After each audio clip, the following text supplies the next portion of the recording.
Certains prix sont trop élevés, peu importe à quel point vous pouvez désirer le prix. Marguerite Dubois n'avait jamais imaginé que son 25e anniversaire se terminerait avec sa famille vendant son avenir. La salle à manger de la famille Dubois, autrefois un lieu de célébration, ressemblait maintenant à un bloc d'enchères. « Vous avez fait quoi ?» La voix de Marguerite tremblait, tandis qu'elle fixait ses parents de l'autre côté de la table d'acajou, le gâteau d'anniversaire entre eux intact. Son père, Henri Dubois, ne pouvait pas la regarder dans les yeux. « L'entreprise est en faillite, Marguerite. Nous allions tout perdre. La maison, notre réputation, les soins médicaux de ta mère. Alors vous m'avez vendu, moi, à la place. » Les mots lui brûlaient la gorge. Sa mère, Sylvie, tendit la main tremblante à travers la table. « Ce n'est pas un mauvais homme, ma chérie. Julien Moreau est l'un des hommes d'affaires les plus prospères du pays. Je me moque qu'il soit le roi de France. Vous avez arrangé un mariage sans mon consentement. » Marguerite se leva si rapidement que sa chaise s'écrasa au sol. Le bruit résonna dans la pièce comme un marteau scellant son destin. Henri leva finalement les yeux. Ce n'est pas exactement un mariage, c'est une relation contractuelle.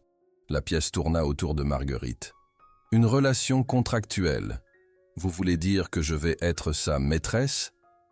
Le terme dans le contrat est « compagne », murmura son père. Marguerite rit amèrement. Oh, c'est bien mieux. Combien je vaux, papa? Combien n'a-t-il payé pour me posséder? 12 millions d'euros, chuchota sa mère. Assez pour sauver l'entreprise de ton père, rembourser nos dettes et couvrir mes traitements pour les 5 prochaines années. Marguerite sentit ses genoux faiblir. 12 millions d'euros. C'était ce que valait sa liberté pour Julien Moreau, un homme qu'elle n'avait jamais rencontré. Quand fut tout ce qu'elle put demander. Demain, dit son père. Son chauffeur viendra te chercher à midi. Le contrat est pour 1 an. 1 an de sa vie. Échangé contre le salut financier de sa famille. Marguerite se dirigea vers la fenêtre, regardant le jardin où elle avait joué enfant, rêvant de romance et d'amour véritable. Ses rêves semblaient puérils maintenant, brisés par la froide réalité des affaires et du désespoir. « C'est-il que je n'ai pas accepté cela ?» demanda-t-elle calmement. Son père s'éclaircit la gorge. Il a dit que ce ne serait pas un problème. Bien sûr que non. Les hommes comme Julien Moreau avaient l'habitude d'obtenir ce qu'ils voulaient. Qu'était-ce qu'une femme réticente pour un homme qui pouvait tout acheter? Marguerite se retourna vers ses parents, redressant son épine dorsale avec résolution. Elle pourrait être forcée dans cet arrangement, mais elle ne serait pas brisée par lui. Si Julien Moreau pensait acheter un jouet docile, il allait avoir une surprise. « Dites au chauffeur de M. Moreau que je serai prête à midi, » dit-elle calmement. « Mais dites-lui aussi ceci, il a peut-être acheté mon temps, mais il ne me possédera jamais. » Alors qu'elle sortait de la pièce, laissant ses parents stupéfaits derrière elle, Marguerite fit un vœu silencieux. Elle survivrait à cette année avec sa dignité intacte, et peut-être, juste peut-être, elle enseignerait au puissant Julien Moreau que certaines choses dans la vie ne pouvaient pas être achetées, comme le respect, comme la confiance, comme l'amour. Parfois le jeu le plus dangereux est celui dont vous ne saviez pas que vous jouiez. La Bentley noire élégante arriva précisément à midi. Marguerite se tenait sur le porche avec une seule valise, ses parents planant anxieusement derrière elle. Elle avait refusé leurs adieux larmoyants, n'offrant que des hochements de tête secs en s'éloignant de la maison qu'elle avait connue toute sa vie. Mademoiselle Dubois. Le chauffeur, un homme distingué dans la soixantaine, s'inclina légèrement. « Je suis François. Monsieur Moreau m'a chargé d'assurer votre confort pendant le voyage. » Comme c'est attentionné de la part de mon acheteur, répondit Marguerite, son sourire acéré comme un rasoir. L'expression de François resta professionnellement neutre, tandis qu'il prenait ses bagages. Le trajet jusqu'au domaine Moreau prendra environ 2 heures. Il y a des rafraîchissements à l'arrière. L'intérieur de la Bentley était comme un autre monde, tout cuir beurré et bois poli. Marguerite s'installa dans le siège, déterminée à ne pas être impressionnée par le luxe qui avait été acheté avec sa liberté. Alors qu'ils traversèrent la campagne, le téléphone de Marguerite vibra avec un message d'un numéro inconnu. « J'espère que François prend bien soin de vous. Nous discuterons des termes au dîner. J.M. » Marguerite tapa en retour. Je ne savais pas qu'il y avait des termes au-delà du prix que vous avez payé. La réponse arriva immédiatement. Il y a toujours plus à négocier, mademoiselle Dubois. Quand la voiture roula enfin à travers des grilles de fer élaborées, Marguerite eut son premier aperçu du domaine Moreau, un manoir moderne de verre et de pierre perché sur une falaise surplombant la Garonne. C'était à couper le souffle et imposant, tout comme son propriétaire devait l'être. François la conduisit à travers une entrée majestueuse dans une maison qui ressemblait plus à un musée qu'à une résidence. Monsieur Moreau est en réunion jusqu'à 6 heures. Je vais vous montrer vos quartiers. Mes quartiers? Marguerite haussa un sourcil. Comme c'est institutionnel. Les lèvres de François tressaillirent légèrement. Monsieur Moreau préfère la précision dans le langage. Votre suite est dans l'aile est, avec une entrée privée et un balcon. La suite était plus grande que tout le premier étage de sa famille. Un salon, une chambre et une salle de bain décorée dans des bleus et crèmes apaisants. Votre garde-robe a été préparée. François fit un geste vers un dressing. Monsieur Moreau demande votre compagnie pour le dîner à 7 heures dans la salle à manger principale. Après le départ de François, Marguerite explora sa cage dorée. Le dressing était rempli de vêtements de créateurs dans sa taille exacte. Vêtements décontractés, robes formelles, même de la lingerie avec les étiquettes encore attachées. La présomption l'enragea. À exactement 18h55, elle décida d'une rébellion silencieuse. Au lieu de la tenue de soirée clairement destinée au dîner, elle choisit un jean et un simple chemisier blanc des articles qu'elle avait apportés de chez elle. À 7 heures, elle suivit le chemin que François avait décrit jusqu'à la salle à manger. Elle s'arrêta à l'entrée, respirant profondément avant d'entrer dans le domaine de l'homme qui contrôlait maintenant son destin. Julien Moreau se tenait à une fenêtre du sol au plafond, le dos tourné vers elle. Grand et aux épaules larges, il coupait une figure imposante dans un costume parfaitement taillé. Au son de ses pas, il se retourna. Marguerite s'était préparée à beaucoup de choses. Un homme d'affaires plus âgé et lubrique peut-être, ou un tyran aux yeux froids. Ce à quoi elle ne s'attendait pas, c'était l'homme devant elle. Julien Moreau ne pouvait pas avoir plus de 35 ans. Son visage était frappant plutôt que conventionnellement beau, mâchoire forte, yeux gris pénétrants et cheveux sombres avec juste une touche d'argent aux tempes. Ses yeux l'évaluaient maintenant, prenant sa tenue délibérément décontractée avec un scintillement d'amusement. « Mademoiselle Dubois ?» Sa voix était profonde et mesurée. « Bienvenue au domaine Moreau. »« Monsieur Moreau, » répondit-elle froidement. « Je dirais que c'est un plaisir, mais nous savons tous les deux pourquoi je suis ici. » Il fit un geste vers la table mise pour deux. « S'il vous plaît, asseyez-vous. Je trouve que les négociations se passent mieux avec de la bonne nourriture et du vin. » Alors que Marguerite prenait son siège, un serveur apparut avec le premier plat. « Je dois clarifier quelque chose, » dit Julien, l'étudiant par-dessus son verre de vin. « Je ne vous ai pas acheté, Marguerite. J'ai acheté la dette de votre famille. Une distinction sans différence. » Sa bouche se courba légèrement. « Peut-être, mais cet arrangement nous profite à tous les deux. Votre famille garde son entreprise et sa maison. Vous obtenez la sécurité financière. » « Et qu'est-ce que vous obtenez ?» défia Marguerite. Le regard de Julien tint le sien. « Une compagne pour les événements sociaux, une partenaire pour les fonctions d'affaires, quelqu'un d'intelligent et de beau à mon bras pour faire taire les questions constantes sur ma vie personnelle. » Marguerite rit incrédule. « Vous avez payé 12 millions d'euros pour un rendez-vous aux fêtes de bureau ? J'ai payé pour mettre fin aux spéculations sur mes relations qui détournent l'attention de mes affaires, corrigea-t-il, et pour arrêter les tentatives constantes de matchmaking de mon conseil d'administration. Donc, je suis un bouclier humain. Vous êtes une solution à un problème. » Julien se pencha légèrement en avant. « Et contrairement à ce que vous imaginez, le contrat spécifie des chambres séparées et un consentement mutuel pour tout arrangement intime. » Marguerite sentit ses joues rougir. « Alors qu'attendez-vous exactement de moi ?» L'expression de Julien s'adoucit presque imperceptiblement. Des apparitions publiques, de la conversation, peut-être éventuellement de l'amitié.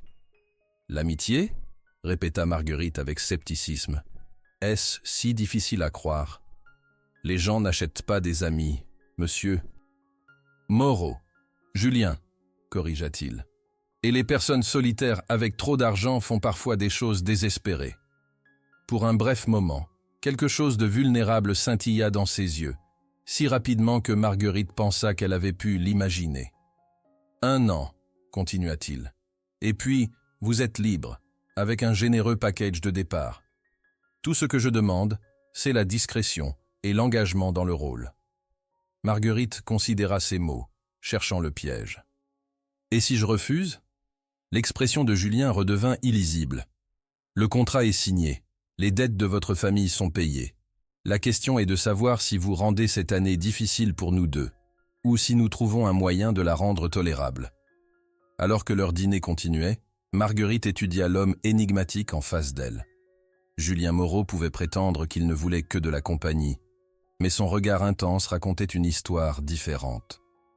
Elle sentait qu'il y avait des profondeurs en lui, et dans cet arrangement, qu'elle ne pouvait pas encore sonder. Une chose était certaine, cette année serait tout sauf simple.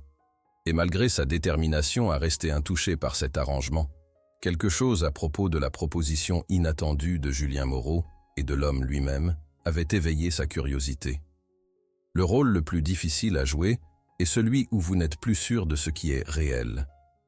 3 semaines après le début de son arrangement avec Julien Moreau, Marguerite se retrouva à nouveau dans la Bentley, cette fois portant une robe qui coûtait probablement plus que son ancienne voiture.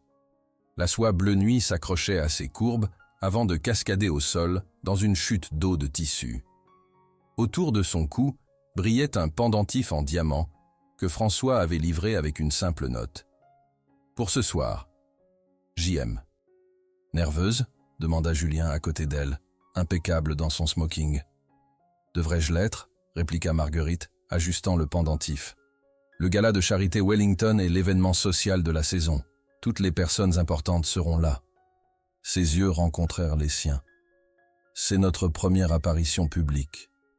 Notre première performance, » pensa Marguerite. Leur relation jusqu'à présent avait été étonnamment cordiale. Julien passait la plupart de ses journées à travailler soit dans son bureau à domicile, soit en ville. Ils partageaient le dîner la plupart des soirs, leur conversation évoluant graduellement de guindée à presque engageante. Il était bien informé sur l'art, la littérature et la politique mondiale, des sujets que Marguerite aimait, mais avec lesquels elle avait rarement quelqu'un avec qui discuter. Néanmoins, elle se rappelait quotidiennement que c'était un arrangement d'affaires, que le confort croissant entre eux était une illusion achetée à un prix élevé. La voiture s'arrêta devant un bâtiment historique illuminé comme un château de contes de fées. Les photographes bordaient le tapis rouge menant à l'entrée. « Prête ?» Julien offrit son bras. Marguerite prit une respiration stabilisatrice et glissa sa main à travers son bras. Aussi prête que je le serai jamais. Au moment où ils sortirent, les flashs éclatèrent. Marguerite fut momentanément aveuglée. « Julien Moreau !» appelèrent les reporters. « Qui est votre cavalière ?» Le bras de Julien se resserra protectivement autour de sa taille. « Voici Marguerite Dubois », dit-il avec une chaleur inattendue. « Ma partenaire. » Le mot resta suspendu dans l'air entre eux alors qu'ils marchaient sur le tapis. Partenaire. Pas compagne ou cavalière ou maîtresse. Partenaire. À l'intérieur, la salle de bal scintillait de lustres en cristal et des bijoux de l'élite fortunée. Julien la guida à travers la foule, sa main reposant légèrement sur le bas de son dos. Marguerite sentit les yeux les suivre, entendit les chuchotements. « Julien !» Une femme frappante dans la cinquantaine s'approcha, faisant des bises sur les 2 joues. Le roi reclus émerge enfin. « Margot !» hocha Julien. « Puis-je présenter Marguerite Dubois ?»« Marguerite, voici Margot Sinclair, présidente de la Fondation Wellington. » Le regard évaluateur de Margot balaya Marguerite. « Alors vous êtes la femme qui a capturé notre célibataire le plus éligible. Les chroniques de Potin ont été folles de spéculation. » Marguerite sourit agréablement. « Je trouve que les chroniques de Potin ont rarement raison sur quoi que ce soit. » Les yeux de Margot scintillèrent d'intérêt. Une honnêteté rafraîchissante. Elle me plaît, Julien. Alors que la soirée progressait, Marguerite fut présentée à un flou de personnes importantes, associés d'affaires, politiciens, célébrités. À sa surprise, Julien ne quitta jamais son côté, s'assurant toujours qu'elle était incluse dans les conversations. Pendant un moment de répit, un serveur passa avec du champagne. Marguerite tendit la main vers un verre, mais Julien guida doucement sa main loin. « Vous ne buvez pas de champagne », murmura-t-il près de son oreille.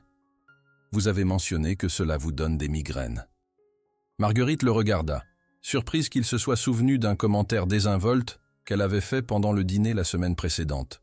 « Il y a de l'eau pétillante au bar », ajouta-t-il, « avec du citron vert, comme vous préférez. » L'intimité de connaître de tels détails, d'être connu, envoya une chaleur inattendue à travers sa poitrine.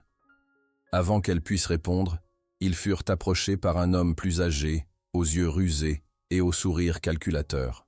« Moreau, enfin décidé de rejoindre le monde des vivants, je vois !» rugit l'homme, regardant Marguerite avec appréciation. La posture de Julien se raidit légèrement. « Robert, vous profitez de la soirée ?»« Plus maintenant. » Robert fit un clin d'œil à Marguerite. « Vous ne me présenterez pas à votre charmante compagne ? Marguerite Dubois, Robert Hargrove ?» Le ton de Julien s'était considérablement refroidi. « Robert est le PDG des industries Hargrove. » « Charmé !» Robert prit la main de Marguerite, la tenant un battement trop longtemps. « Dites-moi, comment une beauté comme vous a-t-elle fini avec notre bourreau de travail résident ? Julien n'a assisté à aucune de ses fonctions avec une cavalière depuis... Combien de temps maintenant ? 5 ans. Peut-être attendait-il la bonne personne, répondit Marguerite avec douceur, retirant gentiment sa main. Robert rit. Elle doit être plus qu'un joli visage pour avoir attrapé Moreau ici. Quel est votre secret ? Avant qu'elle puisse répondre, Julien intervint. Marguerite n'a pas besoin de secret, Robert. Son intelligence et sa compassion parlent d'elle-même. La conviction sincère dans sa voix la surprit.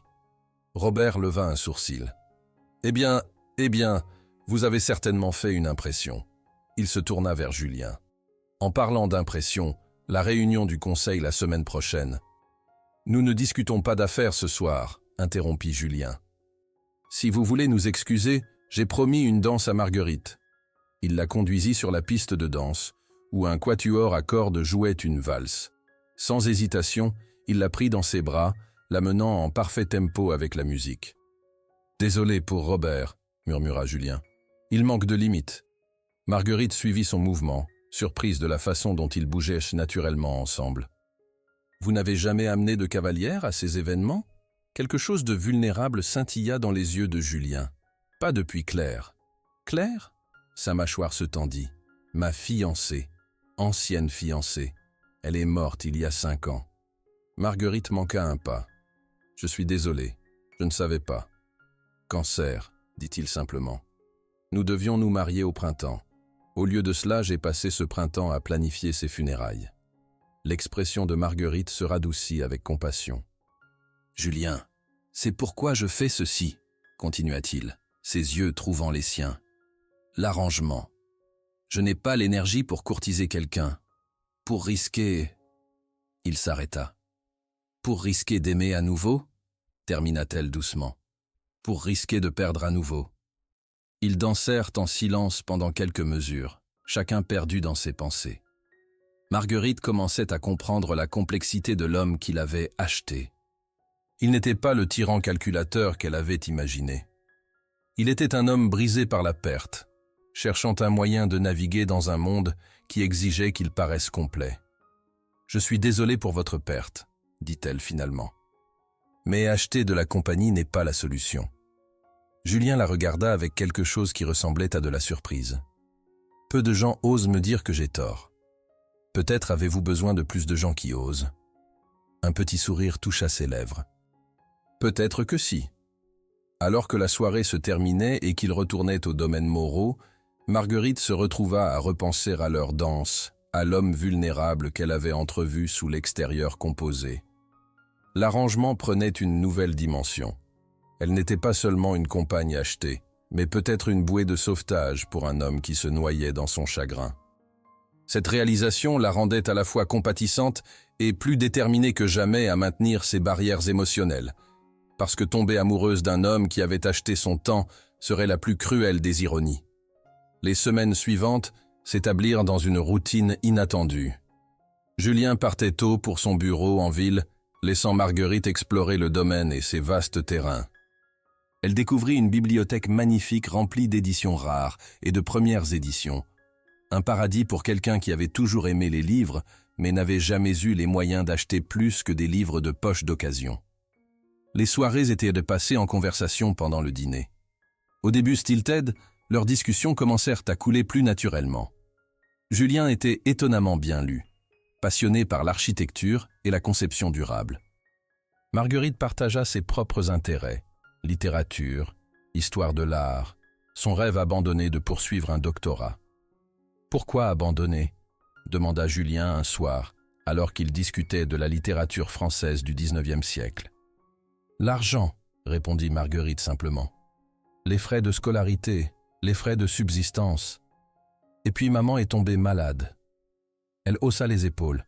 « Les rêves sont un luxe que je ne pouvais pas me permettre. » Julien étudia son visage.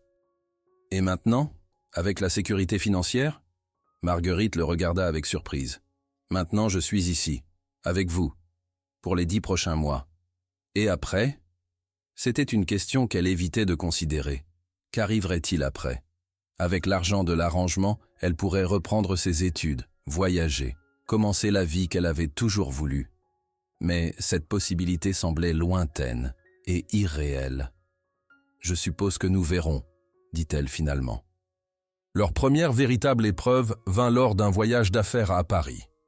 Julien avait des réunions avec des investisseurs européens et il était attendu qu'elle l'accompagne aux fonctions sociales. « Vous n'êtes jamais allé à Paris ?» demanda Julien alors qu'ils embarquèrent dans son jet privé. « J'ai à peine quitté Toulouse », admit Marguerite. « Ce sera overwhelming.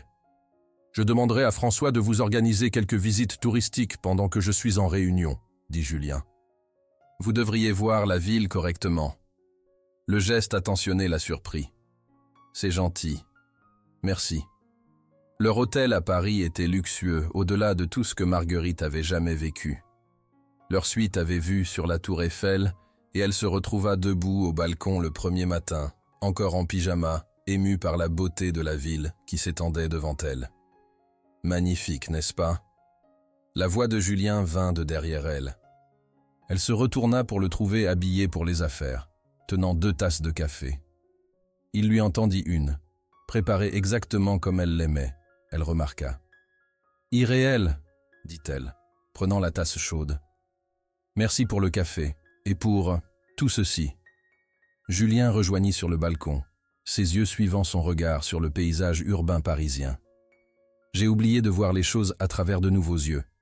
C'est rafraîchissant de les voir à travers les vôtres. » Il y avait quelque chose d'intime dans le moment, partageant le café matinal, debout ensemble dans leurs vêtements de nuit, la ville qui s'éveillait sous eux. Marguerite sentit quelque chose se déplacer dans sa poitrine, un réchauffement qu'elle reconnut comme dangereux. « Vous feriez mieux d'y aller, » dit-elle reculant. « Vos réunions. » Julien la regarda pendant un long moment. « Ce soir, il y a une réception. Des partenaires européens et leurs épouses. Pourrez-vous jouer le rôle ?» termina-t-elle. « Bien sûr, c'est pour ça que je suis ici. » Quelque chose traversa son visage, là et partit si vite qu'elle aurait pu l'imaginer. « Oui, c'est pour ça que vous êtes ici. » Après son départ, Marguerite passa la journée à explorer Paris avec François comme guide. Elle vit Notre-Dame, se promena dans le Louvre, déjeuna dans un petit café près de la Seine. Pendant quelques heures, elle put presque oublier les circonstances qui l'avaient amenée ici et profiter simplement de l'expérience. Elle retourna à l'hôtel alors que le soleil se couchait, ses pensées en tumulte. La suite était vide, mais une grande boîte reposait sur son lit avec une note manuscrite. Pour ce soir, J.M. À l'intérieur se trouvait une robe rouge exquise qui ressemblait à du feu liquide quand elle la tint. La soie était si fine qu'elle semblait couler entre ses doigts comme de l'eau. En dessous reposait une boîte de velours contenant des boucles d'oreilles en rubis qui s'accordaient parfaitement avec la robe. Alors que Marguerite se préparait pour la soirée, elle se dit que le battement dans son estomac était de l'excitation pour la réception. Pas de l'anticipation de la réaction de Julien, en la voyant dans la robe. Le mensonge devenait plus difficile à maintenir, même pour elle-même. La réception était dans un manoir historique surplombant la Seine, organisé par le conseil d'administration européen de Julien. Quand Marguerite émergea de sa chambre dans la robe rouge, la réaction de Julien fut immédiate et viscérale. Il se leva de là où il avait révisé des documents sur le canapé, ses yeux s'assombrissant alors qu'il la balayait, son souffle visiblement coupé. « Vous êtes… » Il s'éclaircit la gorge. « Vous allez faire tourner toutes les têtes ce soir. » Y compris la vôtre. Les mots s'échappèrent avant qu'elle puisse les arrêter, plus flirteurs qu'elle ne l'avait prévu. Le regard de Julien s'intensifia alors qu'il s'approchait. La mienne s'est tournée depuis le moment où nous nous sommes rencontrés. L'air entre eux crépita de tension. Marguerite pouvait sentir son cologne, subtil et masculin. Pendant un battement de cœur, elle pensa qu'il pourrait l'embrasser et se retrouva à se pencher presque imperceptiblement vers lui. Avant qu'elle puisse répondre, Julien offrit son bras.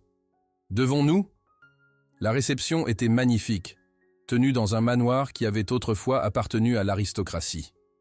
Des lustres plus anciens que l'Amérique elle-même jetaient une lueur chaude sur le salon crème et or où l'élite française se mélangeait. Marguerite se retrouva séparée de Julien alors qu'il était entraîné dans des conversations d'affaires.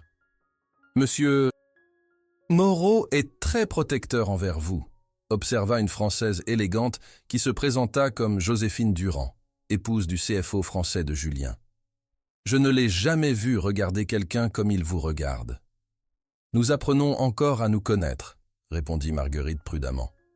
Joséphine sourit en connaissance de cause. « La façon dont il vous regarde, ce n'est pas le regard d'un homme qui apprend à connaître une femme.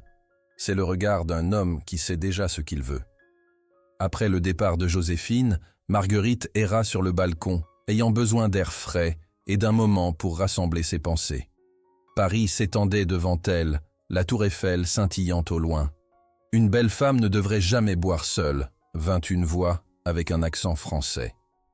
Marguerite se retourna pour trouver un homme séduisant dans la trentaine qui lui souriait, flûte de champagne à la main.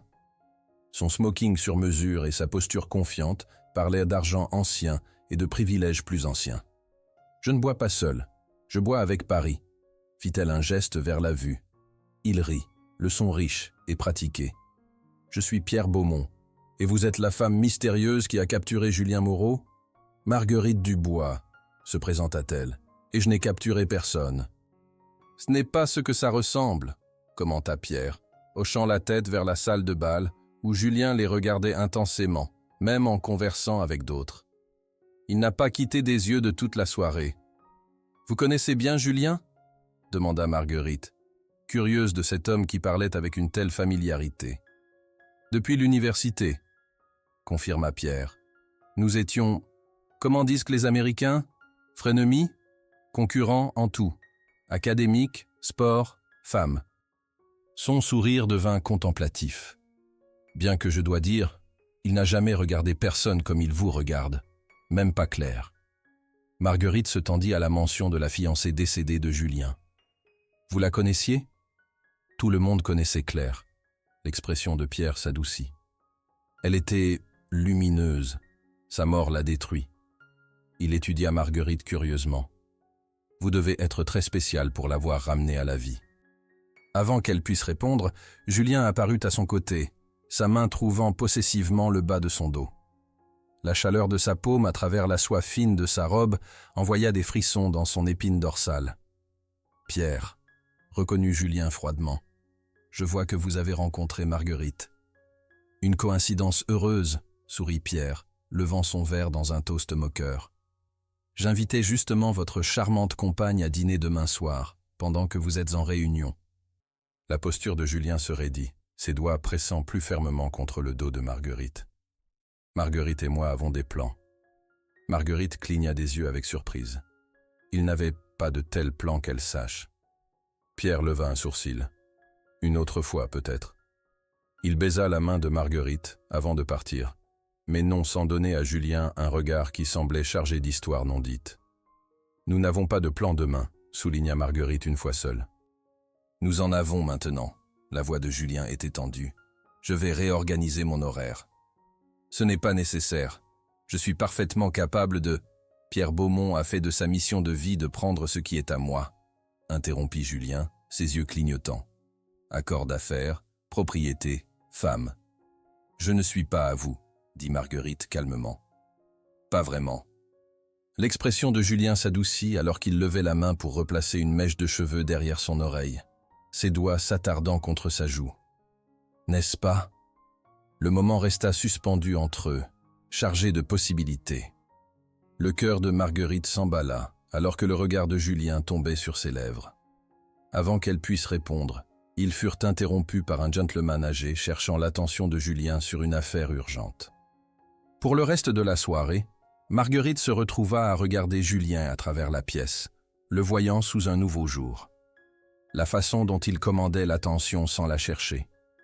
Le respect dans les yeux de ceux qui lui parlaient. Le sourire rare et sincère qu'il réservait seulement pour elle quand leurs regards se rencontraient à travers la pièce bondée. Plus tard cette nuit, alors qu'ils retournaient à l'hôtel, la tension entre eux était palpable. Dans l'ascenseur, Julien se tenait assez près pour que Marguerite puisse sentir son cologne, sentir la chaleur rayonner de son corps. Le petit espace semblait rétrécir davantage, chargé de mots non dits. « Seriez-vous allé ?»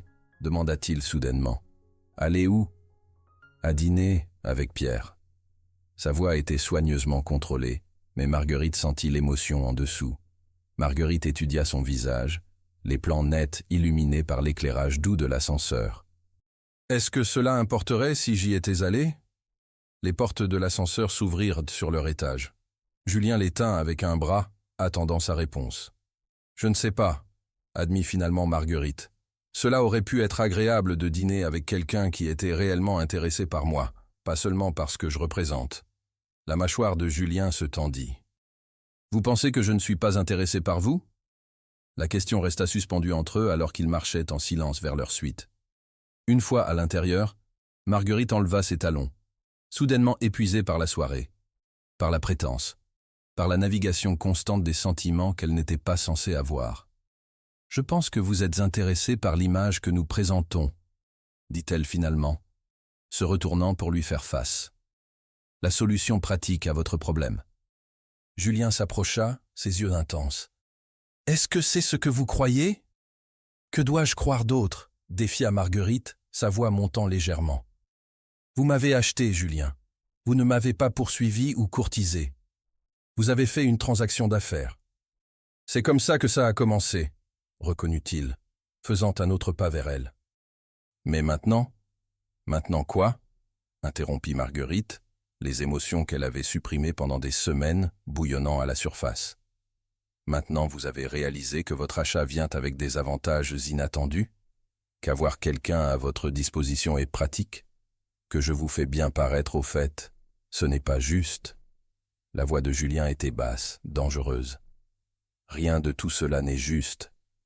La composition de Marguerite se fractura complètement. Je vis un mensonge, prétendant être quelque chose que je ne suis pas, prétendant ressentir des choses que je ne devrais pas. Quelle chose, Marguerite ? Julien s'approcha encore, ses yeux s'assombrissant. Que prétendez-vous ressentir ?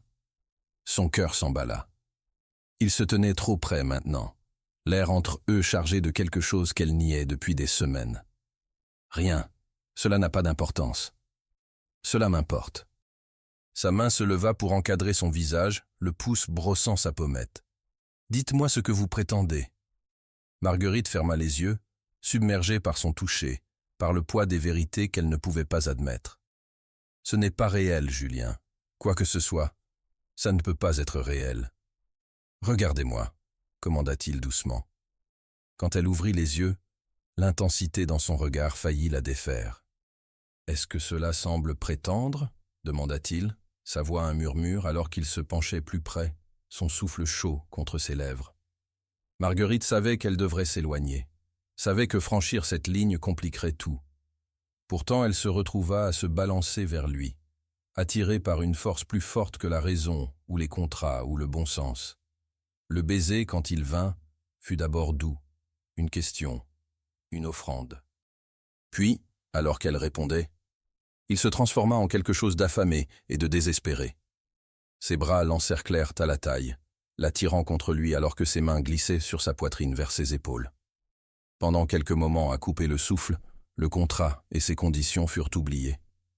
Il n'y avait que la bouche de Julien sur la sienne, ses mains dans ses cheveux, la chaleur solide de son corps pressée contre le sien. Il l'embrassa comme un homme qui se noie trouvant de l'air, comme une âme perdue trouvant sa maison. Quand ils se séparèrent, finalement, tous les deux respirant lourdement, Julien reposa son front contre le sien. « J'ai voulu faire cela depuis la première nuit où vous m'avez défié au dîner. » L'admission envoya de la chaleur spiralée à travers elle. Mais la réalité s'écrasa quand Julien murmura contre ses lèvres. « Je ne vous attendais pas. » Marguerite s'éloigna soudainement, le cœur battant, l'esprit s'emballant. « C'est une erreur !» L'expression de Julien était sans garde pour une fois, révélant le désir et la confusion. « Marguerite !»« Non !» Elle recula, enroulant ses bras autour d'elle. « Ce n'est pas partie de notre accord. Vous avez payé pour une compagne, pas ceci. » Son visage se durcit, l'homme vulnérable de quelques moments remplacé par l'homme d'affaires contrôlé. « Alors c'est tout ce que c'est pour vous? Un arrangement d'affaires? N'est-ce pas ce que vous vouliez ?» répliqua Marguerite, la voix tremblante. « Une solution pratique? Quelqu'un pour arrêter les questions ?» Julien passa une main dans ses cheveux, la frustration évidente dans chaque ligne de son corps. « Ce que je veux a changé. »« Eh bien, le contrat n'a pas changé, » dit Marguerite, reculant d'un autre pas. « Et je ne peux pas oublier ce que c'est vraiment, peu importe combien la performance devient convaincante. » Quelque chose comme de la douleur traversa les traits de Julien avant que son expression se ferme complètement. « Je comprends. Je m'excuse d'avoir dépassé les bornes. » Le ton formel coupa plus profondément que Marguerite ne s'y attendait. Elle se tourna, se dirigeant vers sa chambre. « Bonne nuit, Julien. »« Marguerite » appela-t-il après elle, sa voix plus douce. Quand elle s'arrêta sans se retourner, il continua. « Je le pensais vraiment. Je ne vous attendais pas. » Seule dans sa chambre, Marguerite pressa ses doigts tremblants sur ses lèvres, brûlant encore de son baiser.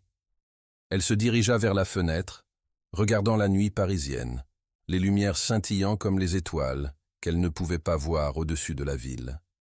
Le petit paquet qu'elle avait acheté ce jour-là, l'édition rare du Petit Prince, était assis sur sa table de nuit, un rappel de l'attention qu'elle avait commencé à développer envers un homme qui était, contractuellement parlant, son propriétaire. La ligne entre prétence et réalité s'était brouillée au-delà de toute reconnaissance.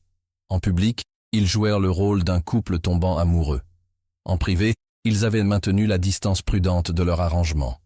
Jusqu'à ce soir. Jusqu'à ce que ce baiser ait brisé l'illusion qu'elle pouvait garder son cœur non impliqué. Marguerite s'affaissa sur le bord du lit, enterrant son visage dans ses mains. Ce n'était pas censé arriver. Elle était censée endurer cette année, prendre le généreux package de départ et continuer sa vie, peut-être voyager, enfin poursuivre ce doctorat qu'elle avait abandonné. Au lieu de cela, elle se retrouvait à tomber pour l'homme même qui avait acheté son temps.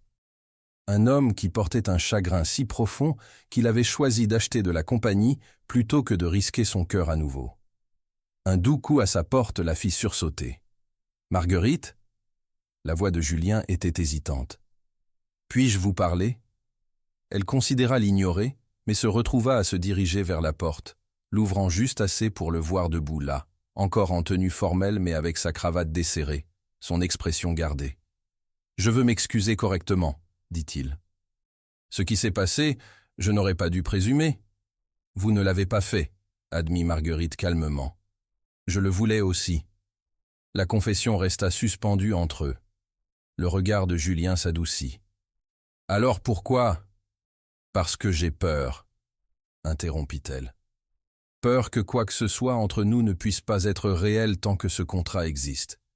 Peur que ce que je ressens soit juste. Le syndrome de Stockholm. Peur que ce que vous ressentez soit juste de la possession. » Julien tressaillit à ces derniers mots. « Est-ce que c'est ce que vous pensez? Que je vous vois comme une possession? Comment puis-je savoir ce qui est réel et ce qui fait partie de cet arrangement ?»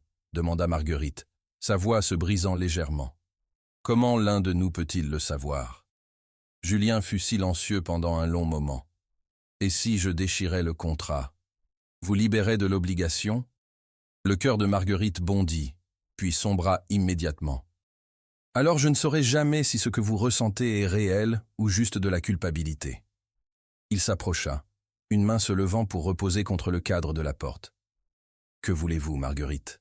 Pas ce que le contrat stipule, pas ce que vous pensez que je veux, que voulez-vous ?» La question était si simple, pourtant personne ne lui avait demandé cela depuis des mois, peut-être des années. Que voulait-elle? Elle avait été si concentrée sur survivre à cet arrangement, sur protéger son cœur, qu'elle ne s'était pas permis de considérer ce qu'elle désirait vraiment. « Je veux ?» Elle fit une pause, rassemblant son courage. « Je veux savoir s'il pourrait y avoir quelque chose de réel entre nous, quelque chose qui n'est ni acheté, ni vendu, ni contracté. » L'expression de Julien s'éclaira pendant un moment, avant que l'incertitude obscurcisse à nouveau ses traits. « Et comment déterminerions-nous cela ?» Marguerite prit une respiration profonde. « Je ne sais pas. Mais je sais que nous ne pouvons pas le découvrir avec un baiser dans une chambre d'hôtel à Paris. » Assez juste? Julien hocha lentement la tête. « Peut-être avons-nous besoin de temps pour voir ce qui est réel au-delà de la performance. Du temps sans attente, accepta Marguerite. Sans complications physiques. » Le coin de sa bouche se souleva dans un sourire rugueux. Cela peut être plus facile à dire qu'à faire, vu ce qui vient de se passer. Malgré elle, Marguerite sourit aussi. Je ne dis pas que ce sera facile. Rien qui en vaut la peine ne l'est jamais. Julien recula, lui donnant de l'espace. Nous avons 3 jours de plus à Paris. Peut-être pourrions-nous recommencer, passer du temps ensemble en dehors des fonctions d'affaires. Apprendre à nous connaître comme Marguerite et Julien, pas comme contractant et contracté. J'aimerais cela, se retrouva à dire Marguerite. Le sourire de Julien, sincère et sans garde, transforma son visage. Alors c'est un rendez-vous, un vrai, demain. Un rendez-vous, répéta Marguerite, testant le mot. Pas partie du travail. Définitivement pas partie du travail. Ses yeux tinrent les siens. Bonne nuit, Marguerite. Bonne nuit, Julien. Alors qu'elle fermait la porte, Marguerite s'appuya contre, un mélange complexe d'émotions tourbillonnant en elle. Pour la première fois depuis la signature de ce contrat, elle ressentit quelque chose qui avait manqué de sa vie trop longtemps. L'espoir. Pour la première fois depuis le début de cet arrangement, elle se retrouva à souhaiter que le contrat n'existe pas du tout, souhaitant qu'ils auraient pu se rencontrer dans des circonstances différentes, sans le poids de 12 millions d'euros entre eux. Parce que malgré ses protestations, malgré ses peurs, ce qu'elle ressentait pour Julien Moreau avait cessé d'être prétendre il y a longtemps. La question maintenant était de savoir si ce qu'il ressentait pour elle était également réel, ou juste un autre type de possession. Parfois le plus grand courage est de se laisser croire en l'impossible. Paris se déploya devant eux comme un rêve le jour suivant, non comme des associés d'affaires liés par un contrat, mais comme 2 personnes explorant la possibilité de quelque chose de sincère. Julien annula ses réunions sans explication, consacrant la journée entièrement à Marguerite. Ils commencèrent au Louvre, où Julien révéla une connaissance surprenante de l'art et de l'histoire. Il la guida à travers les galeries, partageant des histoires sur les pièces et les artistes qui les fascinaient tous les deux. Devant la Mona Lisa, ils débattirent de son sourire énigmatique, comme des étudiants d'art, pas comme un homme d'affaires milliardaire et sa compagne contractuelle. « Vous étiez sérieux à propos de l'architecture ?» demanda Marguerite, alors qu'ils se promenaient le long de la Seine plus tard. « J'ai étudié l'architecture avant de reprendre l'entreprise de mon père, » admit Julien.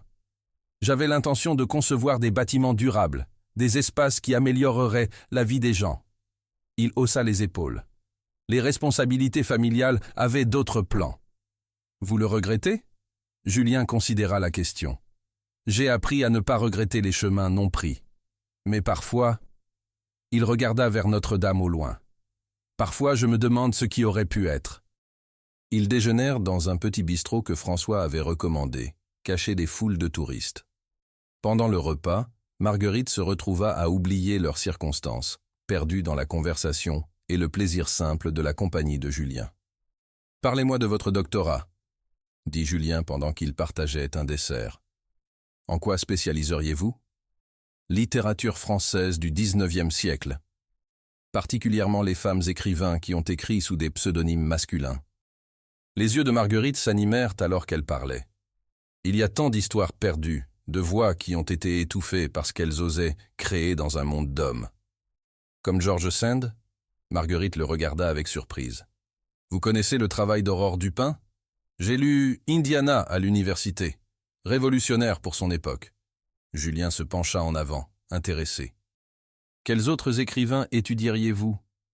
Alors que Marguerite parlait de sa recherche proposée, de sa passion pour récupérer des voix perdues, quelque chose se déplaça dans l'expression de Julien. Il l'écoutait avec une attention totale, posant des questions réfléchies, défiant ses idées de manière à approfondir sa réflexion. « Vous devriez le faire », dit-il finalement. « Faire quoi ?»« Le doctorat, la recherche. » Ses yeux tinrent les siens. « Après. » Le mot resta suspendu entre eux. « Après. » Quand l'année serait terminée et qu'ils suivraient des chemins séparés. Cette soirée-là, ils dînèrent dans un restaurant étoilé au Michelin que Julien avait réservé. Mais contrairement à leurs apparitions publiques précédentes, celles-ci semblaient sans effort. Ils rirent, débattirent, découvrirent des intérêts partagés qu'ils n'avaient jamais explorés. « Puis-je vous poser quelque chose ?» dit Marguerite pendant qu'ils soupèrent du vin. « Tout. Pourquoi moi? Pourquoi pas une actrice ou un mannequin? Quelqu'un habitué au projecteur ?» Julien fut silencieux pendant un moment, faisant tourner le vin dans son verre. « Vous avez demandé pourquoi spécifiquement vous ?» Marguerite hocha la tête. « Parce que vous étiez réel, dit-il simplement. Dans un monde de performance et de manipulation, vous étiez quelqu'un qui ne pouvait pas être acheté, jusqu'à ce que les circonstances ne vous donnent pas le choix. Quelqu'un dont l'intégrité était intacte. Même si je vous détestais? Surtout parce que vous me détestiez, sourit Julien. Cela signifiait que vous ne feigniez pas l'affection pour obtenir quelque chose de moi. Et maintenant? Demanda Marguerite doucement. Maintenant que nous sommes ici, faisant ceci? Julien posa son verre, son expression devenant sérieuse. Maintenant, j'espère que ce que nous construisons pourrait être réel, mais j'ai peur que le contrat l'ombre toujours. C'était la première fois qu'il avait directement reconnu l'ombre que leur arrangement jetait sur tout ce qu'il ressentait. Les 2 jours suivants à Paris passèrent dans un flou de découverte. Ils visitèrent les jardins de Versailles, se promenèrent dans Montmartre, passèrent des heures dans les librairies du quartier latin. Chaque jour, la connexion entre eux s'approfondissait, mais toujours avec la connaissance non dite que ceux-ci étaient séparés de leur vraie vie, un interlude dans leur arrangement. Leur dernière nuit à Paris, ils se tenaient à nouveau sur le balcon de leur suite, regardant les lumières de la ville. C'était... Marguerite chercha les mots. « Parfait », termina Julien. « Ces quelques jours ont été parfaits. »« Qu'arrive-t-il quand nous rentrons ?» demanda-t-elle. « Revenons-nous à l'arrangement ?» Julien se tourna vers elle. « Que voulez-vous qu'il arrive ?»« Je veux que nous trouvions un moyen de construire ceci, » dit Marguerite, surprise par sa propre honnêteté. « Sans le contrat entre nous. »« Marguerite ?» Julien commença, puis s'arrêta. « Il y a quelque chose que vous devez savoir, à propos du contrat. » Son cœur se serra. « Quoi ?»« Il y a une clause. Si l'une ou l'autre partie souhaite terminer l'arrangement tôt, pour quelque raison que ce soit, ils peuvent le faire avec un préavis de 30 jours. » Marguerite le fixa. « Vous ne me l'avez jamais dit. Je ne pensais pas que ce serait pertinent. » Il fit une pause. « Peut-être que c'est maintenant. Vous voulez mettre fin au contrat? Je veux vous donner le choix, » dit Julien. « Le vrai choix. Restez et explorons ceci sans obligation contractuelle, ou partez avec le paiement complet et votre liberté. » L'offre était tout ce qu'elle avait voulu.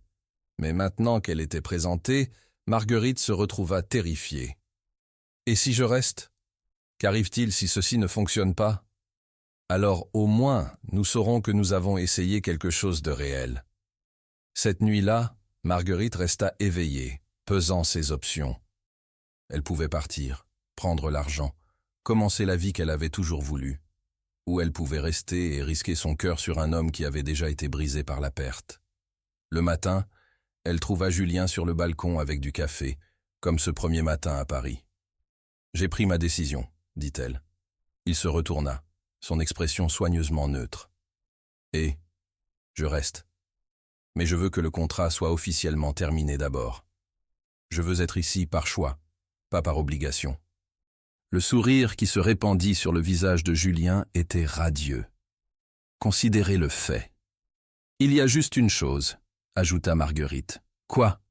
Si nous faisons ceci, nous le faisons correctement. Pas de résidence séparée, pas de relation d'affaires. Si nous explorons une relation réelle, alors nous la vivons vraiment. Julien hocha la tête, l'attraction vers elle évidente dans ses yeux. Tout ce que vous voulez. Bien. Marguerite prit une respiration profonde. Alors, recommençons. Salut, je suis Marguerite Dubois. J'aimerais apprendre à vous connaître. Julien rit, un son authentique et joyeux. Bonjour Marguerite Dubois, je suis Julien Moreau, et j'aimerais beaucoup apprendre à vous connaître aussi. Alors qu'ils retournaient à Toulouse ce jour-là, quelque chose avait fondamentalement changé entre eux. Le contrat qui avait défini leur relation était terminé, remplacé par quelque chose de bien plus dangereux et précieux, la possibilité d'amour réel. Mais comme ils le découvriraient bientôt, terminer un contrat était la partie facile. Naviguer dans une relation réelle avec l'histoire de leur arrangement entre eux s'avérerait être le vrai défi. De retour au domaine Moreau, ils établirent de nouvelles règles, de nouveaux rythmes. Marguerite déménagea de la suite d'invités à la chambre principale de Julien, un déménagement symbolique et physique qui signalait leur nouveau début. « Aucun regret ?» demanda Julien, alors qu'ils se tenèrent dans sa chambre, la valise de Marguerite sur le lit. « Pas encore », répondit-elle, puis se corrigea. « Non, aucun regret. » Julien s'approcha, ses mains encadrant son visage. « Je ne vous attendais pas, » dit-il pour la 4e fois, « mais je suis reconnaissant que vous soyez arrivé. » Quand il l'embrassa cette fois, c'était différent des baisers de Paris. C'était un baiser de promesses, de possibilités, de 2 personnes choisissant de construire quelque chose ensemble. Au cours des semaines suivantes, ils apprirent l'un l'autre de manière nouvelle. Marguerite découvrit que Julien cuisinait quand il était stressé, créant des plats élaborés à partir de souvenirs de voyages d'affaires. Julien apprit que Marguerite parlait à elle-même en lisant, murmurant des réponses aux auteurs comme s'ils étaient dans la pièce. Ils eurent leur première vraie dispute à propos d'un accord commercial que Marguerite considérait comme non éthique. Au lieu de se plier à son opinion, Julien l'écouta, puis changea d'avis. « Pourquoi ?» demanda-t-elle plus tard. « Parce que vous aviez raison, » dit-il simplement, « et parce que j'ai besoin de quelqu'un dans ma vie qui me défiera de faire mieux. » Leur première « je t'aime » vint de manière inattendue. Marguerite était en train de lire dans la bibliothèque quand Julien entra, frustré par un appel difficile avec un client. « Mauvaise journée ?» demanda-t-elle, levant les yeux de son livre. « Jusqu'à maintenant, » dit-il, son expression s'adoucissant alors qu'il la regardait. « Rentrez chez vous en fait une bonne journée. »« Chez moi ?» répéta Marguerite. « Où que vous soyez, » dit Julien, s'asseyant à côté d'elle. « C'est chez moi maintenant. » C'est alors que Marguerite le sut avec certitude. « Je t'aime » dit-elle, les mots sortant avant qu'elle puisse les arrêter. Julien se figea, ses yeux cherchant les siens. « Tu le penses vraiment ?»« Oui » dit-elle, surprise par sa propre certitude. « Je t'aime, Julien Moreau. Pas à cause de ton argent ou de ton domaine ou de quoi que ce soit que tu peux me donner. Juste, toi. Je t'aime aussi, dit-il, sa voix rugueuse d'émotion. Dieu m'aide, je t'aime aussi. Mais leur bonheur était ombragé par des défis externes. Pierre Beaumont, l'ami de l'université de Julien, avait étendu sa présence dans les affaires de Julien, acquérant des parts dans l'entreprise et questionnant les décisions de plus en plus émotionnelles de Julien. « Il dit que je deviens faible », rapporta Julien après une réunion du conseil particulièrement houleuse. « Que l'amour affecte mon jugement. »« Et tu penses qu'il a raison ?» demanda Marguerite. Julien la regarda, son expression sérieuse. « Je pense que l'amour affecte tout. La question est de savoir si c'est toujours mauvais. » La bataille pour l'âme de l'entreprise de Julien s'intensifia au cours des mois suivants.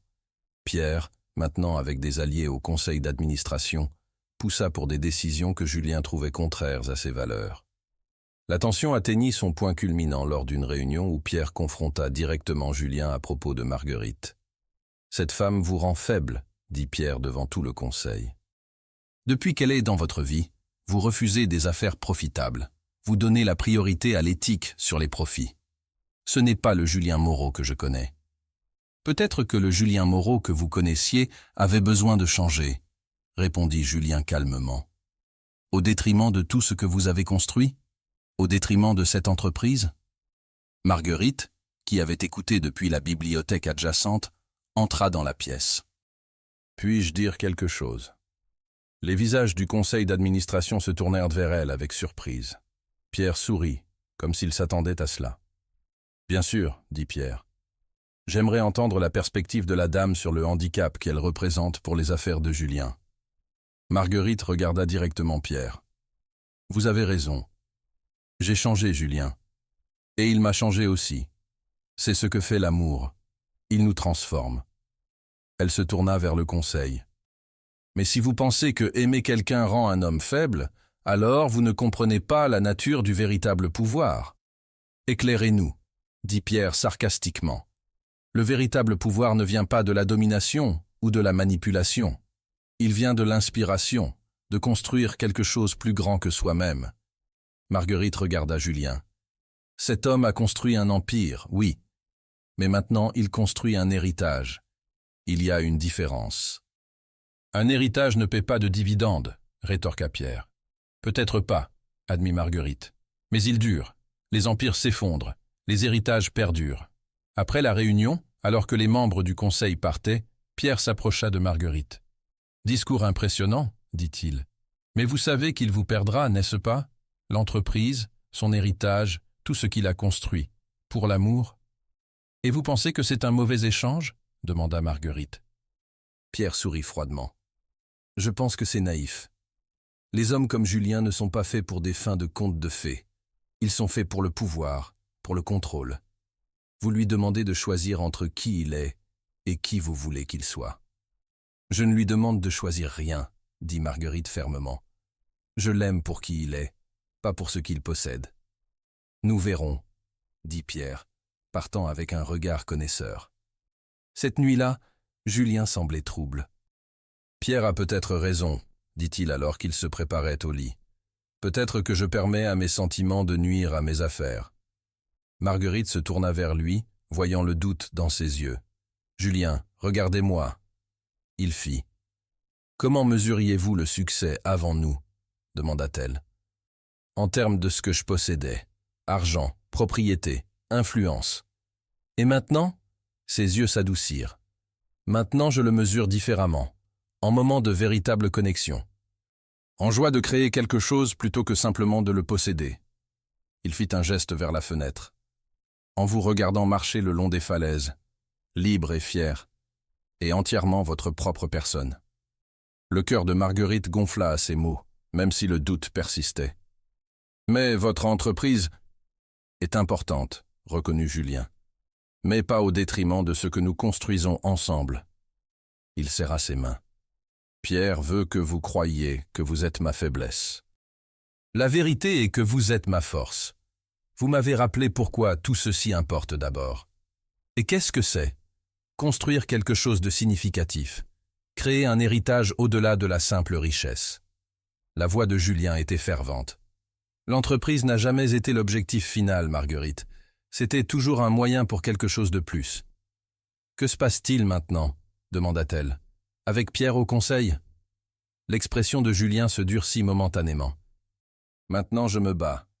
Pas seulement pour le contrôle de l'entreprise, mais pour la vision de ce qu'elle pourrait être. » Ses traits s'adoucirent à nouveau alors qu'il la regardait. « Une vision qui est devenue plus claire depuis que vous êtes entré dans ma vie. » Marguerite étudia son visage, voyant la détermination là. « Et nous? Où nous situons-nous dans cette bataille? »« Nous, » souligna Julien, « ne sommes pas négociables. Pierre peut essayer de vous utiliser contre moi, mais il comprend fondamentalement mal ce que vous signifiez pour moi. »« Et qu'est-ce que c'est ?» demanda doucement Marguerite. Julien prit une respiration profonde, la vulnérabilité et la certitude se mélangeant dans ses yeux. Tout. Vous êtes devenue tout pour moi, Marguerite. Pas une possession, pas un bouclier, mais une partenaire. Mon égale dans tous les sens qui importent. Les mots la lavèrent, guérissant les doutes que Pierre avait essayé de planter. Même si m'aimer vous rend vulnérable, surtout alors. Le sourire de Julien était tendre. Parce que vous aimer me rend aussi plus fort que je ne l'ai jamais été. C'était la première fois que l'un d'eux avait prononcé le mot à haute voix. Amour. Il resta suspendu dans l'air entre eux, non plus une possibilité, mais une certitude. « Je t'aime », dit clairement Julien, ne laissant aucune place au doute. Pas à cause d'un contrat ou d'un arrangement, pas parce que vous êtes quelque chose à posséder, mais parce que vous êtes vous, brillante, et têtue, et compatissante, parce que vous me défiez d'être meilleure que je ne suis. Les yeux de Marguerite se remplirent de larmes. « Je t'aime aussi », chuchota-t-elle. « Je pense que je le fais depuis des mois maintenant. » Julien la tira dans ses bras, la tenant comme si elle était précieuse au-delà de toute mesure. « Alors Pierre a déjà perdu », murmura-t-il contre ses cheveux. « Parce qu'il se bat pour le contrôle d'une entreprise. Je me bats pour un avenir, notre avenir. » Ils se tenaient ensemble dans la bibliothèque, la lumière de l'après-midi les jetant en or. Dehors, la réunion du conseil continuait, les machinations d'affaires se déroulant. Mais dans ce moment, Marguerite sut avec une certitude absolue que quoi qu'il arrive ensuite, ils l'affronteraient ensemble. Plus tard cette soirée, après le départ des membres du conseil, Pierre avec un sourire connaisseur que Julien ignora délibérément, ils retournèrent aux plans architecturaux, dans le bureau de Julien. « Je le pensais vraiment ?» dit Julien, son bras autour de sa taille. « À propos de construire ceci ensemble, la librairie, votre doctorat, tout cela. » Marguerite étudia à nouveau les plans, voyant maintenant ce qu'elle avait manqué plus tôt, comment le design incorporait des éléments de leurs deux rêves. Les lignes modernes que Julien favorisait se mélangeaient avec les espaces chauds et accueillants qu'elle avait décrits vouloir pour sa librairie. « C'est parfait, » dit-elle doucement. « Mais qu'en est-il de votre entreprise? Vos responsabilités ici ?» Julien sourit. « J'ai réfléchi à cela. Il est temps que je fasse plus confiance à mon équipe exécutive. Déléguer. Me concentrer sur la vision stratégique plutôt que sur les opérations quotidiennes. » Sa main couvrit la sienne sur les plans. « Il est temps que je me souvienne qu'il y a plus dans la vie que les rapports trimestriels. »« À cause de moi ?» demanda Marguerite, encore incertaine. « À cause de nous » corrigea Julien. « Parce qu'il y a 5 ans, j'ai perdu quelqu'un que j'aimais et j'ai décidé que la réponse était de ne plus jamais aimer. Jamais risquer. Jamais être vulnérable. » Ses yeux tinrent les siens. « J'avais tort, Marguerite. Vivre sans risque n'est pas vivre du tout. » 6 semaines plus tard, Marguerite se tenait sur le chantier de construction, regardant les équipes de construction poser les fondations de ce qui deviendrait leur rêve partagé. Julien se tenait à côté d'elle, leurs mains entrelacées. « Cela arrive vraiment », s'émerveilla-t-elle, regardant de la fondation au campus universitaire visible au loin. « Juste le début », promit Julien. Cette soirée-là, pendant le dîner dans le petit cottage qu'ils avaient loué près de l'université pendant que la construction progressait, Julien semblait inhabituellement nerveux. « Tout va bien ?» demanda Marguerite alors qu'il vérifiait sa montre pour la 3e fois.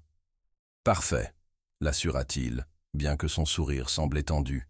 « J'attends juste quelque chose. » Comme sur commande, François apparut à la porte, un petit paquet dans ses mains gantées. « Comme demandé, monsieur. » Julien le remercia, prenant le paquet avec une révérence inhabituelle. Après le départ de François, il se tourna vers Marguerite. « Il y a quelque chose que j'ai voulu vous demander, » commença-t-il, sa voix inhabituellement hésitante. « Quelque chose que je n'ai jamais pensé demander à qui que ce soit, après Claire. » Le cœur de Marguerite commença à s'accélérer alors que Julien s'agenouillait devant elle, ouvrant la petite boîte pour révéler une magnifique bague émeraude entourée de diamants. « Ce n'est pas une question de possession, » dit-il doucement, « ou de contrôle, ou de quoi que ce soit dans le passé. C'est une question d'avenir, notre avenir. » Ses yeux trouvèrent les siens, vulnérable et certain à la fois. Marguerite Dubois, voulez-vous m'épouser? Non pas à cause d'un contrat ou d'une obligation, mais parce que nous nous choisissons, librement et complètement.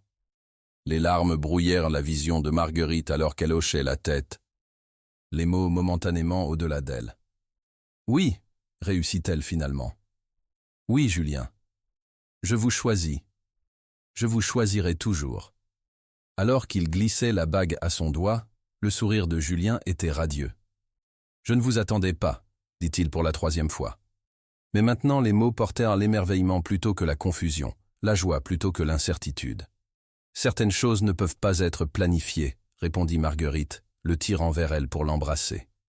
Certaines choses arrivent simplement, malgré nos meilleurs efforts pour contrôler la vie. Comme tomber amoureux de la femme qui était censée être juste un arrangement d'affaires, demanda Julien, son front reposant contre le sien. Exactement comme ça, sourit Marguerite, le meilleur type de contrat brisé qui soit. Plus tard cette nuit, alors qu'ils étaient allongés ensemble dans l'obscurité silencieuse, Marguerite pensa au voyage qui les avait menés ici, d'un contrat signé dans le désespoir à un avenir construit sur le choix et l'amour. « Julien » chuchota-t-elle, incertaine s'il était encore éveillé. « Son bras se resserra autour d'elle. « Merci. »« Pourquoi » murmura-t-il d'un air endormi.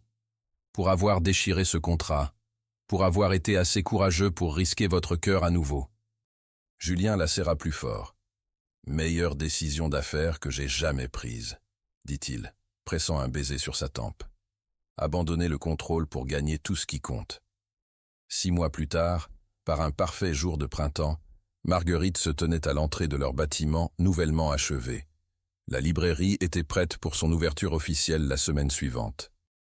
Leur appartement au-dessus était déjà rempli de leurs affaires combinées, ses machines à écrire vintage fièrement exposées dans le bureau à côté de ses dessins architecturaux. Alors qu'elle ouvrait la porte d'entrée, un document encadré attira son attention, suspendu en évidence dans l'entrée. C'était le contrat déchiré, ses morceaux soigneusement réassemblés et préservés derrière du verre. En dessous, une petite plaque indiquait « Là où la possession s'est terminée, l'amour a commencé ». Julien apparut derrière elle, en roulant ses bras autour de sa taille. « Trop sentimental ?» demanda-t-il, hochant la tête vers le cadre. Marguerite se pencha contre lui, souriant. « Parfait », dit-elle doucement. Un rappel que parfois les choses les plus précieuses ne peuvent être achetées à aucun prix. « Comme vous ?» chuchota Julien contre ses cheveux. « Comme nous ?» corrigea Marguerite, se retournant dans ses bras pour faire face à l'homme qui avait un jour pensé qu'il pouvait acheter de la compagnie, seulement pour découvrir que le plus grand trésor était celui qui ne pouvait être que librement donné. Un cœur récupéré du chagrin, un amour né des cendres d'un arrangement d'affaires, une possession inestimable qui n'avait jamais été à vendre. À négocier, mademoiselle Dubois. Quand la voiture roula enfin à travers des grilles de fer élaborées, Marguerite eut son premier aperçu du domaine Moreau, un manoir moderne de verre et de pierre perché sur une falaise surplombant la Garonne. C'était à couper le souffle et imposant, tout comme son propriétaire devait l'être. François la conduisit à travers une entrée majestueuse dans une maison qui ressemblait plus à un musée qu'à une résidence. Monsieur Moreau est en réunion jusqu'à 6 heures. Je vais vous montrer vos quartiers. Mes quartiers ? Marguerite haussa un sourcil. Comme c'est institutionnel. Les lèvres de François tressaillirent légèrement. Monsieur Moreau préfère la précision dans le langage. Votre suite est dans l'aile est, avec une entrée privée et un balcon. La suite était plus grande que tout le premier étage de sa famille. Un salon, une chambre et une salle de bain décorée dans des bleus et crèmes apaisants. Votre garde-robe a été préparée. François fit un geste vers un dressing. Monsieur Moreau demande votre compagnie pour le dîner à 7 heures dans la salle à manger principale. Après le départ de François, Marguerite explora sa cage dorée. Le dressing était rempli de vêtements de créateurs dans sa taille exacte. Vêtements décontractés, robes formelles, même de la lingerie avec les étiquettes encore attachées. La présomption l'enragea. À exactement 18h55, elle décida d'une rébellion silencieuse.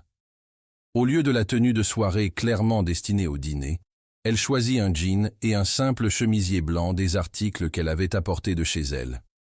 À 7 heures, elle suivit le chemin que François avait décrit jusqu'à la salle à manger, Elle s'arrêta à l'entrée, respirant profondément avant d'entrer dans le domaine de l'homme qui contrôlait maintenant son destin. Julien Moreau se tenait à une fenêtre du sol au plafond, le dos tourné vers elle. Grand et aux épaules larges, il coupait une figure imposante dans un costume parfaitement taillé. Au son de ses pas, il se retourna. Marguerite s'était préparée à beaucoup de choses.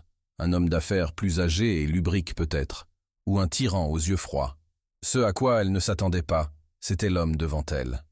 Julien Moreau ne pouvait pas avoir plus de 35 ans. Son visage était frappant plutôt que conventionnellement beau. Mâchoire forte, yeux gris pénétrants et cheveux sombres avec juste une touche d'argent aux tempes.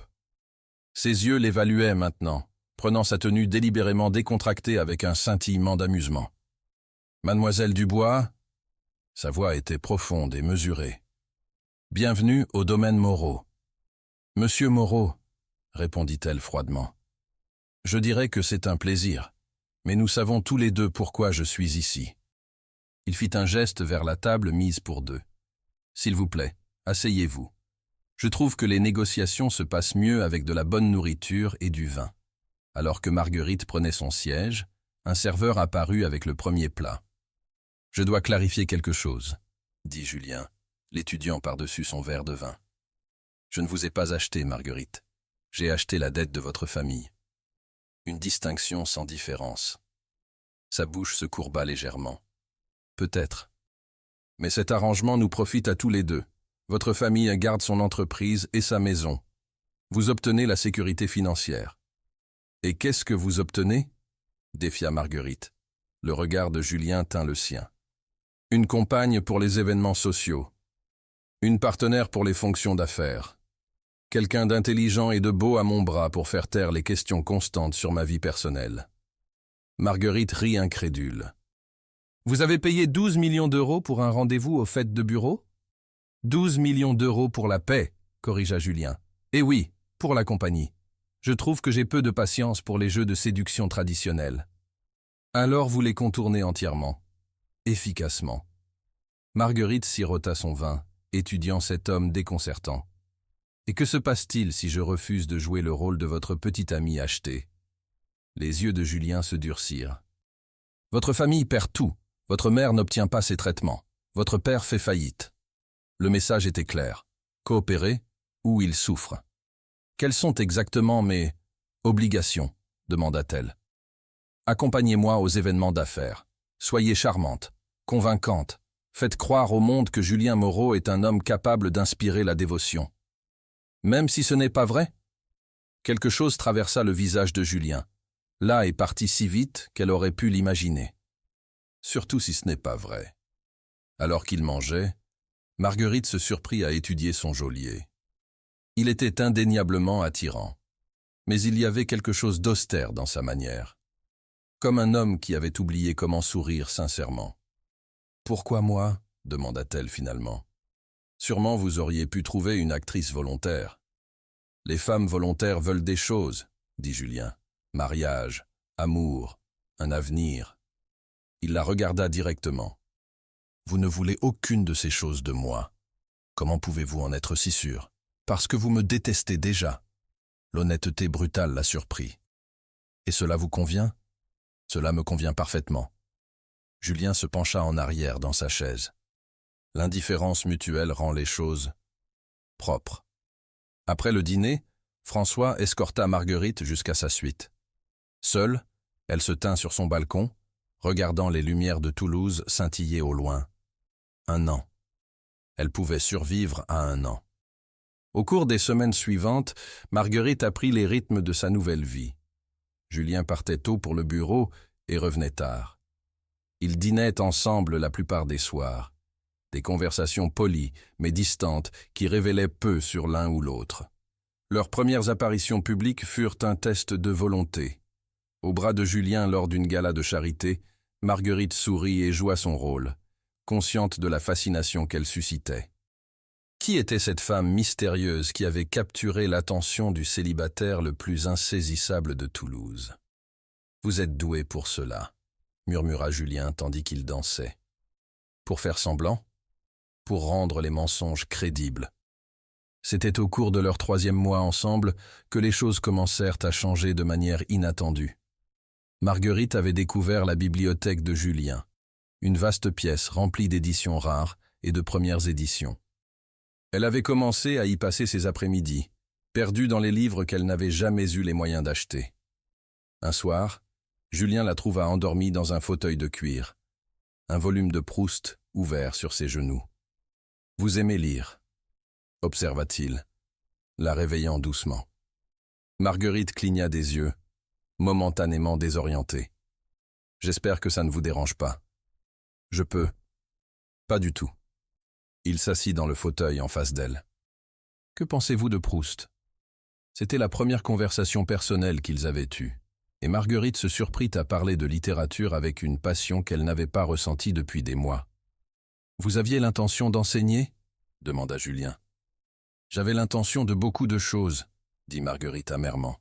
« Mais les intentions ne perdent pas les factures médicales. » Quelque chose se déplaça dans l'expression de Julien.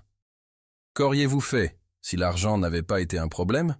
Littérature française, peut-être un doctorat, peut-être enseigner. » Elle haussa les épaules. « Cela n'a plus d'importance maintenant. » « Pourquoi pas ?» La question la surprit. « Parce que je suis ici, avec vous, pour encore 9 mois. » « Et après ?» Marguerite le regarda, confuse. Elle n'avait pas pensé à « après ». Les 9 mois semblaient une éternité. Ce fut le début d'un changement subtil. Julien commença à revenir plus tôt, passant plus de temps dans la bibliothèque. Leurs conversations s'approfondirent, se déplaçant de la littérature à la philosophie, à l'art, aux rêves qu'ils avaient eus enfants. Marguerite apprit que Julien n'avait été un enfant solitaire, ses parents plus préoccupés par leur statut social que par leur fils, qu'il avait construit son empire pas par cupidité, mais par un besoin compulsif de prouver sa valeur. « Et maintenant ?» demanda Marguerite un soir. « Avez-vous prouvé ce que vous vouliez prouver ?» Julien fut silencieux pendant un long moment. « Je pensais que oui. Maintenant, je ne suis plus sûr de ce que j'essayais de prouver. » C'était au cours de leur 4e mois que l'accident survint. Marguerite était revenue d'une promenade le long de la Garonne quand elle entendit des voix en colère venant du bureau de Julien. Elle hésita, puis se dirigea vers les voix. « Erreur catastrophique, Julien. Cette femme vous rend faible. Je ne pense pas que mes affaires personnelles soient votre préoccupation, Pierre. » Marguerite reconnut la voix de Pierre Rousseau, le partenaire d'affaires de Julien qui l'avait toujours mise mal à l'aise avec ses sourires froids et ses regards calculateurs.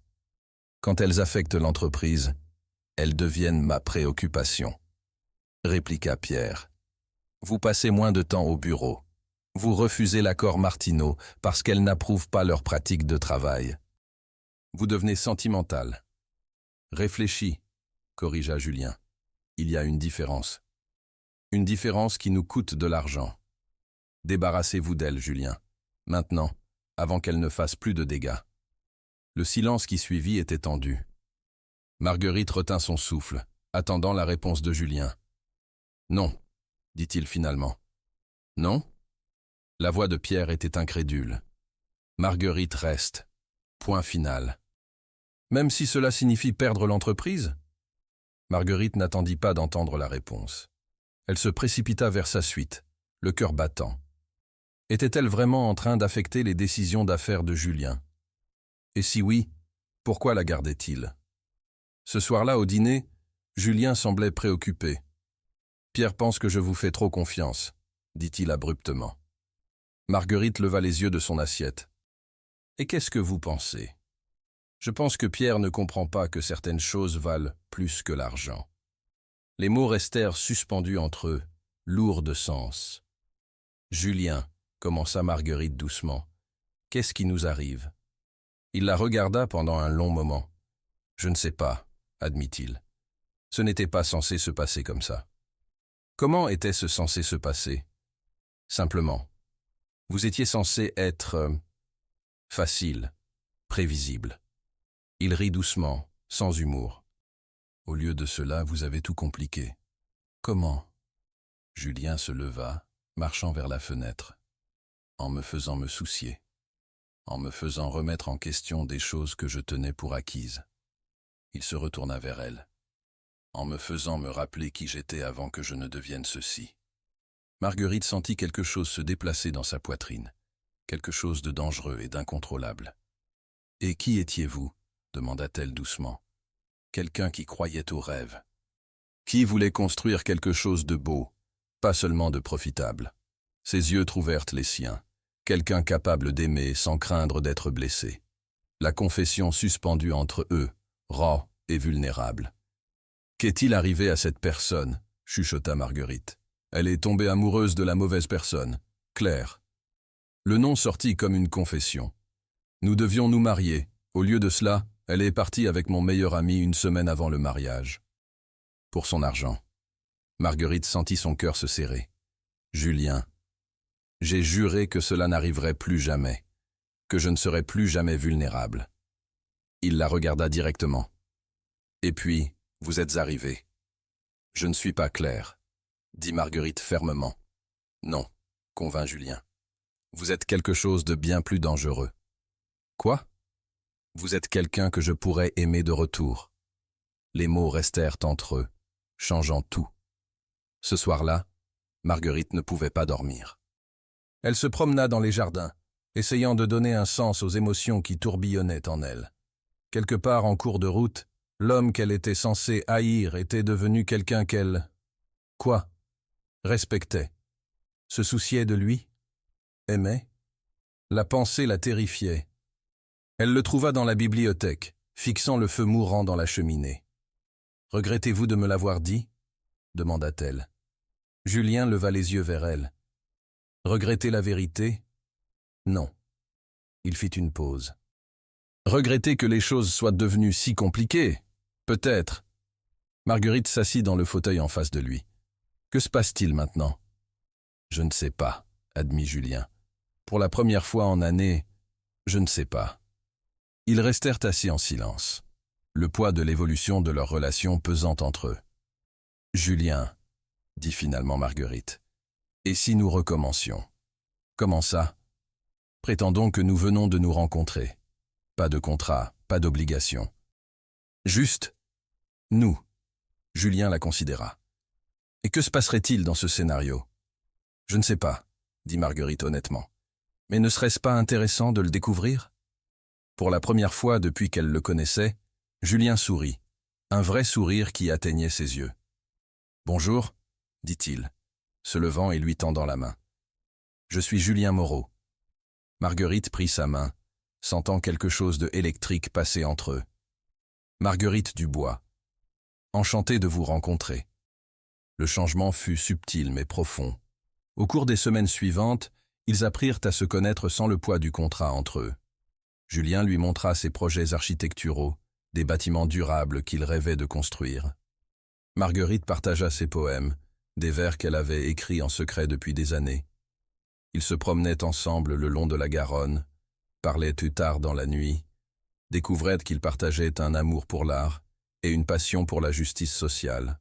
« Vous savez, » dit Marguerite un soir, alors qu'ils regardèrent le coucher de soleil depuis sa terrasse, « je commence à oublier comment c'était de vous détester. » Julien rit. « C'est le but. »« Et vous ? Regrettez-vous d'avoir acheté ma compagnie ?» L'expression de Julien devint sérieuse. « Chaque jour. » Le cœur de Marguerite se serra jusqu'à ce qu'il continue. « Parce que vous méritez mieux que d'être acheté.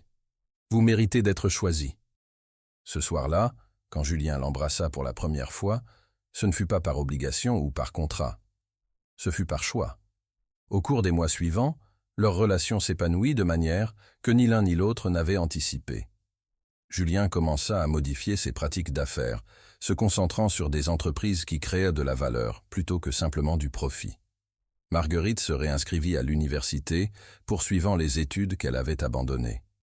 Mais leur bonheur fut assombri par la présence persistante de Pierre, qui regardait leur relation avec une suspicion croissante. « Il va essayer de nous séparer », avertit Marguerite un soir. « Laissez-le essayer, » dit Julien, l'attirant plus près. « Ce que nous avons est plus fort que ces machinations. » Ils avaient tort de sous-estimer Pierre.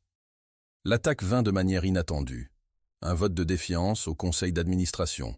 orchestré par Pierre avec l'aide d'investisseurs qui l'avaient convaincu que Julien était devenu un responsable faible. « Ils disent que vous avez perdu votre avantage », rapporta François, délivrant les nouvelles avec son habituel tact diplomatique. Julien était dans la bibliothèque, des documents éparpillés devant lui. « Et qu'est-ce que vous pensez, François ?» Le vieil homme sourit. « Je pense que vous avez trouvé quelque chose de plus précieux que l'avantage, monsieur. Vous avez trouvé la paix.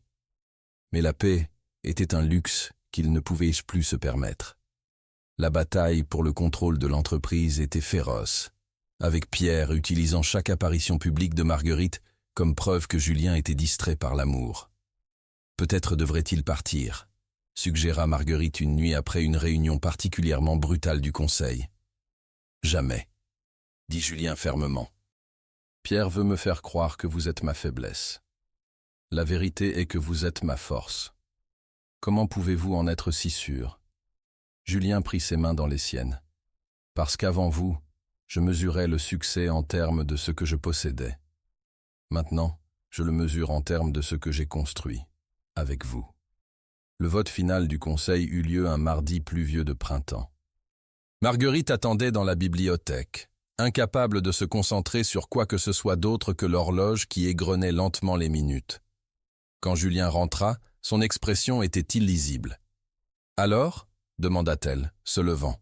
« Pierre a gagné, » dit Julien calmement. « Il a désormais le contrôle majoritaire de l'entreprise. » Marguerite sentit son monde s'effondrer.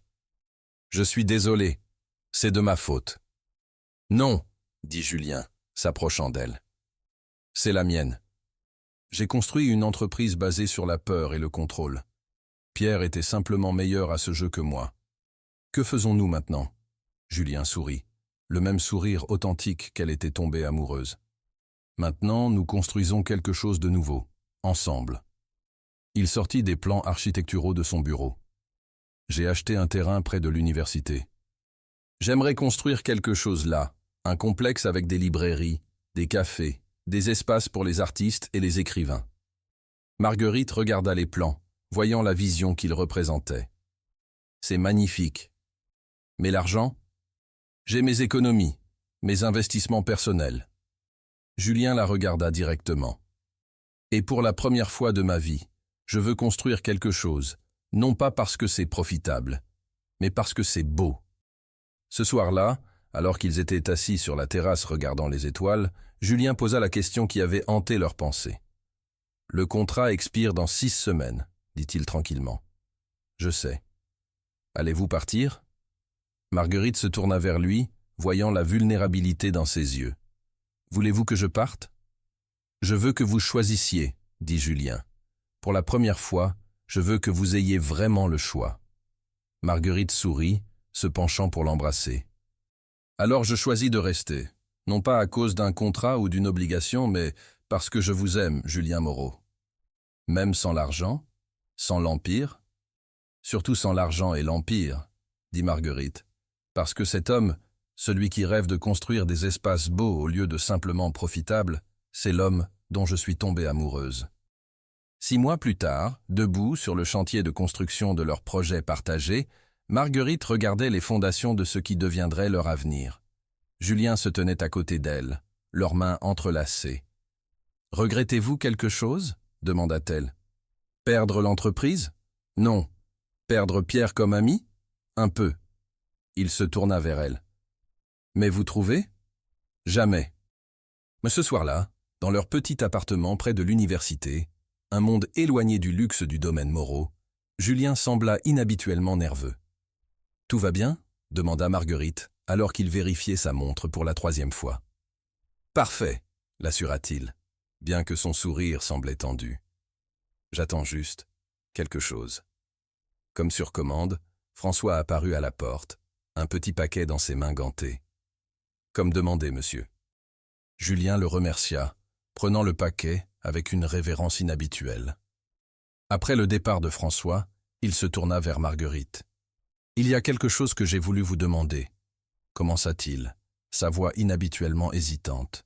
« Quelque chose que je n'ai jamais pensé demander à qui que ce soit après Claire. » Le cœur de Marguerite commença à s'accélérer alors que Julien s'agenouillait devant elle, ouvrant la petite boîte pour révéler une magnifique bague émeraude entourée de diamants.